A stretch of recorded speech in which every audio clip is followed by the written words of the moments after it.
오늘 청문회를 좀 준비하면서 검찰의 그 감찰 기능 되게 중요하다는 것을 또 한 번 느끼게 되는데요. 대검의 감찰부장으로 계셨나요? 네. 예, 우리 윤석열 전 총장에 대해서 지금 이제 감찰 방해한 혐의로 징계 절차가 있었고 1심 법원에서 그 사실관계가 감찰 방해가 있었던 것으로 확인이 되었는데요. 그때 당시 4월 2일 한동수 감찰부장이시죠? 윤석열 총장에게 어떤 방해를 받았는지 조금 간략하게 설명해 주실 수 있나요? 제한된 시간이라 구체적인 말씀을 다 드리기 어려울 것 같습니다. 예컨대 채널A 사건과 한동훈 전 지금 이제 그 당대표 사이에 어떤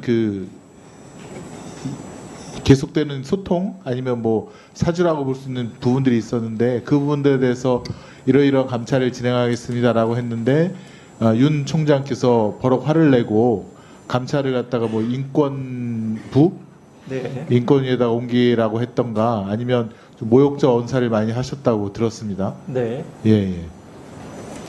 감찰 방해로 감찰을 방해받은 거죠. 제가 피해자이죠.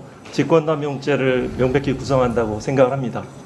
그 실형사항이라고 생각합니다. 예. 네. 두 번째는 이제 윤석열 대검에서 이루어졌던 것 중에 판사 사찰, 네. 판사들의 성향이라든가 가족관계라든가 네. 이런 것들을 조사해서 네. DB로 보관하고 있었다는 점도 그 감찰의 네, 대상이었죠. 수사정보정책관실에서 판사 사찰, 판사의 개인적인 정보들 그리고 언론에 보도되면 굉장히 재판부가 재판에 영향을 미치는 그런 사유들 사법농단에서 수집된 수사에 수집된 자료들이 거기에 활용됐고 이 부분도 역시 직권남용죄를 구성하는 중대한 비범죄라고 생각합니다. 네, 비실명 나중에 처리된 밝혀질 겁니다. 처벌받으리라고 생각합니다. 예, 비실명 처리된 저도 그 자료를 21대 국회에 봤는데 네. 저도 이제 법조인이니까 이 사람은 누구다라고 이렇게 떠오를 정도의 굉장히 상세한 내용들이 적혀져 있더라고요. 네, 저도 법원에 근무했는데 제가 모르는 그런 부분들이 상당히 있더라고요. 참고인 본인에 대해서도 그런 세평을 저는 적은 게 없었고요. 있었습니까? 네. 본인은 없었고 네네, 아는 지인에 제가 대해서 이제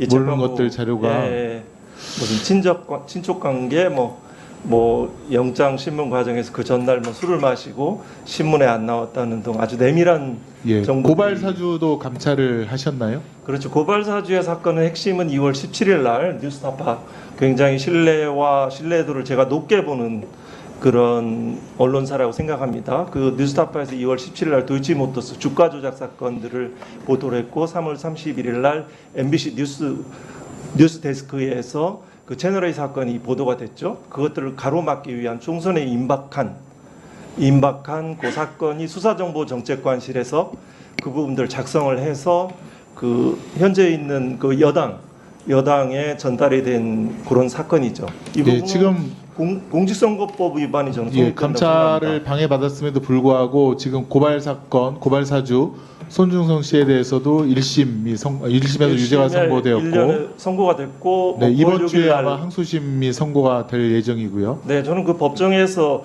손준성 검사 개인이 한 일이 아니다. 그 윤석열 총장의 지시와 승인을 받았다. 한동훈 그 현재 그 정치인이죠. 그 대표와의 공모 관계를 살펴봐야 된다라고 했고 그분 판사님들은 모르실 겁니다. 그 검찰의 특수한 경험칙들은 조직에 있어 본 사람 손중성 검사 개인이 했으리라고는 생각한 사람 1도 없습니다. 여기에 있는 검찰 출신 의원들 여야에 계시지만 근데 지금 문제가 예컨대 윤석열 전 총장에 대한 지금 그 징계에 대한 행정 사건이 1심에서는 사실로 확인되었다가 지금 항소심에서 뒤집혔다는 거죠. 절차가 좀 위반되었다라는 이유로. 네, 그게 지금 징계 청구권자가 징계 심의에 관여할 수 없다는 조정을 그 절차에 관한 해석을 했는데요. 그 부분들 저 동의할 수 없습니다. 되게 절차 위반인 경우에는 다시 새롭게 절차를 진행해서 또 징계를 하는 것이 상례인데 이번 건은 그렇지 않은 것 같아요. 네, 징계 문제는 그 기본적인 범죄이고 또 그 관련돼서 그 상고도 안 했고요. 1심과 2심의 결론이 불일치한 사건이고 검사징계법 해석에 관한 문제이고 지금 이제 감찰 방해했듯이 윤석열 대통령이 지금 그 박정훈 대령에 대한 수사도 방해하고 있다. 또 백혜령 경정에 대한 마약 수사도 방해하고 있다는 여러 가지 의혹들이 있는데 이게 자꾸 반복되는 것 같은 느낌을 지울 수가 없는데 검찰의 감찰 강화에 대해서 혹시 뭐 체험하신 분으로서 말씀 있으면 얘기를 해주세요. 저한테 얼마만큼의 시간이 부여된지 모르겠습니다. 진술해도 될까요? 네, 1분간 하세요. 뭐 감찰 기능도 필요하죠. 근데 이제 핵심적인 부분은 저는 오늘 후보자 청문을 보면 검찰은 변하지 않을 것이다. 본질은 변하지 않을 거라는 생각을 합니다. 시대적 과제는 검찰 개혁이지만 또 시대 정치는 직접 민주주의의 강화라고 생각을 합니다. 세 가지 사례만 얘기하겠습니다. 직접 민주주의는 알 권리하고 표현의 자유하고 결정에 시민이 참여하는 겁니다. 세 가지 사례만 얘기하겠습니다. 도이치모터스, 제가 읽어본 그 언론의 보도와 그 자기 계좌를 이용하고 많은 20억이 넘는 이익을 받고 매수 주문을 하면 이건 주범입니다. 단순한 방조범이라고 어느 의원이 해석해서 제가 놀라겠는데요. 그 기소해야지 검찰 내 수사권 유지가 되는 거죠. 그 한 부분이 있고요. 또 하나는 그 명품백 사건, 이거 공정하게 구성되지 않습니다. 그 절차가 편파적입니다. 거기에서 기조부장이 이제 거기에서 그 정책기획과장이 간사하고 기조부장이 이제 그 구성에 참여를 하는데요. 거기에 이제 일방적인 무혐의 의견을 주장하는 그 당사자만 참석해서 하죠. 이거는 심지어 1분만도 못합니다. 선거인단의 추첨으로 그 위원이 구성돼야 되죠. 그 도이치모터스, 저는 일반 시민들은 알선수재, 나아가 뇌물죄라고 생각합니다. 왜 시민들이 일반 시민이 생각하는 결정과 달라집니까? 또 하나 특수활동비, 왜 이렇게 얘기가 많습니까? 자료 공개하십시오. 거기에 저는 감찰부장의 경험에 비추어서 그게 본래 용도대로 쓰여진 사례가 극히 드물다고 생각합니다. 여기에 그 유상범 간사님, 또 곽규택 위원님, 또 주진우 위원님, 또 이성윤 위원님, 박균택 위원님 다 검찰 출신 국회의원들이죠. 네. 거기 본래 용도대로 쓰신 분들 없습니다. 자료 네네. 공개하십시오. 네네, 정리해 네, 주시죠. 그러면은 불필요한 논쟁들이 다 없어집니다. 네, 안동수 참고인 수고하셨습니다. 네, 네, 네. 이상하겠습니다. 네, 착석해 주시고요.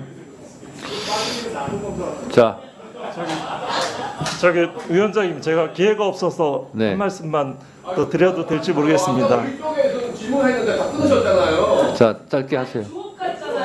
짧게 하세요. 예. 그 검찰 개혁의 핵심은 기소와 분리입니다. 거기에 대해서 그 독일 같은 경우에도 그 코프 온의 핸드, 그러니까 영어로 표현하면 head without hands죠.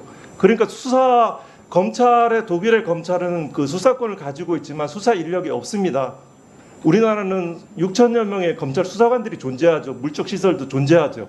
그걸 아까 뭐 수사권에 뭐가 있다라고 이렇게 관념적으로 형식적으로 말씀하시는데 실제 독일 검찰들은 그렇게 않습니다. 수사 인력이 없습니다. 물적 장비가 없습니다. 법과 원칙 아무리 얘기하는데 왜 기록도 공개하면서 사건들 모르고 왜 그런 얘기를 합니까? 국민 앞에 그렇게 오만하고 정직하지 못한 행위를 전 이 순간에도 듣고 있습니다.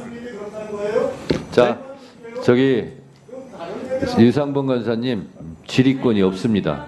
참고인에 대해서. 네, 자, 이 자리를 됐어요. 검찰 개혁을 자, 어떤 저지한 장으로 알겠습니다. 활용하는 것처럼 느껴졌습니다. 그래서 이 진술을 부과합니다. 참고인님, 네, 들어가시고 박수 치지 마시고요.